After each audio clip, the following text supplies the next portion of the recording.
Good afternoon, everybody. My name is Adam DeLuca. I'm the Director of Risk Intelligence and Strategy here at Everbridge. Welcome to another edition of the Rapid Resilience series. I'm joined today by Josh Strongin. He's our North American analyst, as well as Zachary Huffman, who represents Asia and the Pacific for us. We just wanted to get on today to have a quick discussion about the ongoing situation with President Trump's tariffs and specifically how they can relate to China. So, welcome, Josh and Zach. Yeah, welcome. Good to be here. Thanks. Thanks, Ed.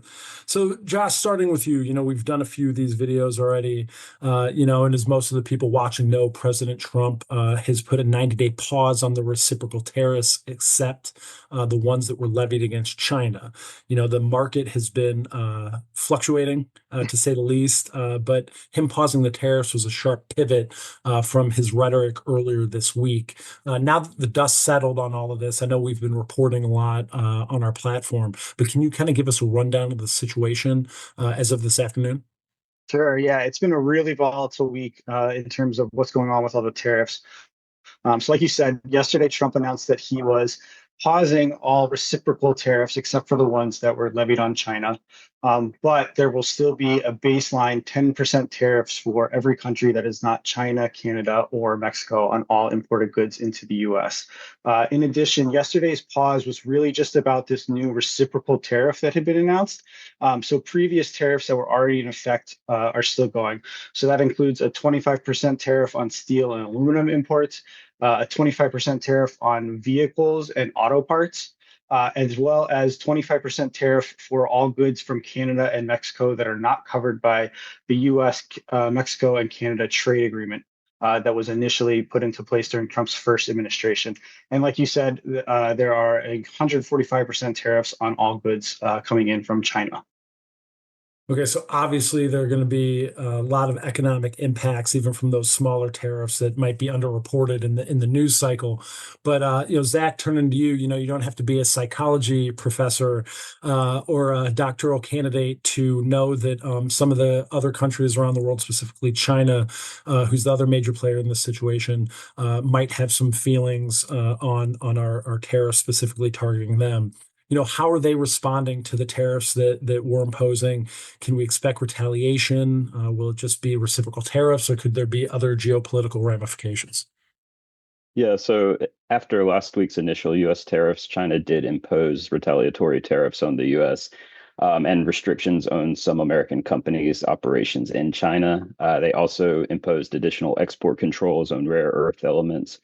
There have been some other restrictions too. Today, they announced that they're going to limit the number of American movies allowed to play in China, which just kind of highlights the potential for targeting specific American sectors there.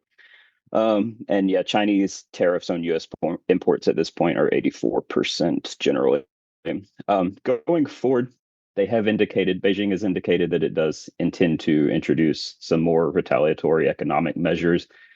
These are probably going to include reinforced export controls, but they haven't really provided specifics at this point of what that will consist of.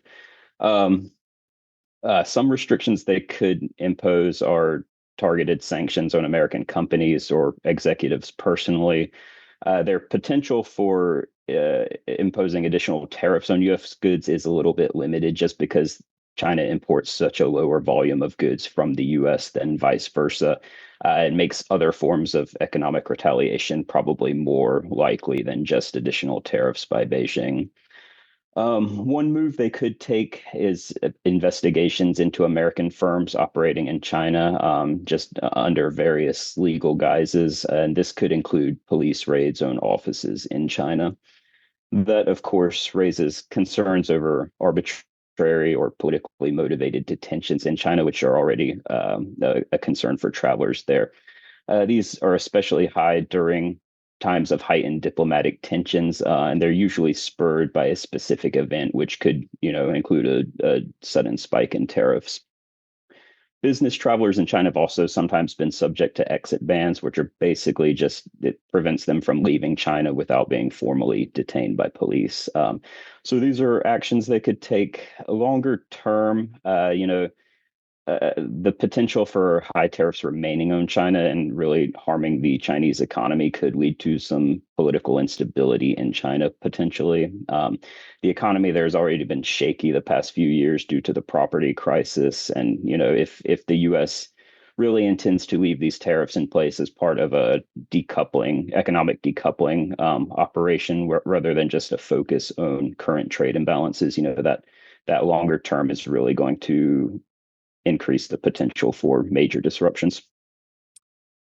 Well, it's obviously a volatile situation, and it's evolving, as we speak. Even today, I know the market, was up, and that took a big dive, and some analysts are even saying that this move to kind of go away from the reciprocal tariffs, it won't be enough to stave off a recession. The volatility has left people and businesses very uneasy. So, on that, what can people and businesses do to protect their assets and limit the volatility and risk exposure, during these times? Are there things that they could do with their supply chain to mitigate the tensions that are growing geopolitically? Obviously, China can be very aggressive in the cybersecurity space. So Zach, what can businesses do? Like you've mentioned, everything's moving so quickly. I think the main thing at this point is just for businesses to follow ongoing developments, kind of keep apprised of what's happening, anything new that does develop. Supply chain wise, businesses that are sourcing products or materials from other countries in the Asia Pacific region or elsewhere might want to consider go ahead and increasing stocks right now while relatively lower 10% tariffs are in place, just in case they rise again, in the next 90 days or earlier. Like I said, current tariffs on China are already a lot higher than that, so the opportunity might have passed there, but just remaining apprised of anything new there.